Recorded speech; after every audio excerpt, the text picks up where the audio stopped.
কৰি থওঁ যেতিয়ালৈকে গুজৰাটলৈ যোৱাৰ আগে আগে এই সেউজীয়া পৰিৱেশবিলাক চাই লওঁ, কিয়নো গুজৰাট গ'লে মানে গুজৰাটত কেতিয়াও সেউজীয়া পৰিৱেশ নাপায়, কেৱল মৰুভূমি সদৃশ সেই পৰিৱেশবিলাক দেখা পাব, ডাঙৰ ডাঙৰ বিল্ডিংবিলাক দেখা পাব আৰু এই ডাঙৰ ডাঙৰ সেই 4 লেন সেইবিলাক দেখা পোৱা যায়, কিন্তু সেউজীয়া পৰিৱেশটো গুজৰাটত নাই। গতিকে মই ভাবি লৈছোঁ কি মই এই অন্ধ্ৰপ্ৰদেশখনে অলপ সেউজীয়া মনোমোহা সদৃশ দৃশ্যবিলাক অলপ চাই লওঁ, কিয়নো আমাৰ অসমখন যিহেতু সেউজীয়া হয়, দেখিবলৈও ভাল, চাবলৈও ভাল।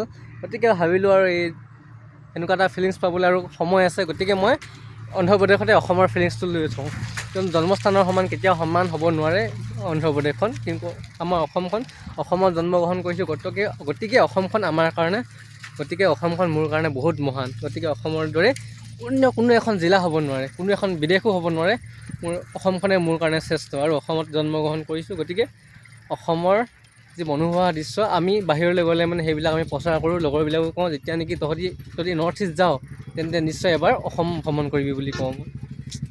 যিয়ে নেকি অসমলৈ আহে বিদেশ যোৱাৰ কোনো প্ৰয়োজন নাই, অসমতে সকলোবিলাক ফিলিংছ পাই যাব।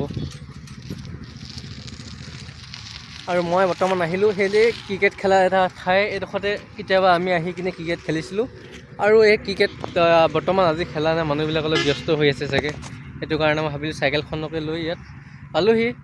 আৰু যি নেকি চাইকেল চলালোঁ, অলপমান ভাগৰি পৰিছোঁ, চাইকেল চলাই বহুত দিন চলোৱা নাই, আজি ওলাই আহিলোঁ, কাইলৈ এনেও ছুটি আছে, ভাগৰ লাগিলেও একো টেনশ্যন নাই, কাইলৈ দিনটো এনজয় কৰিম।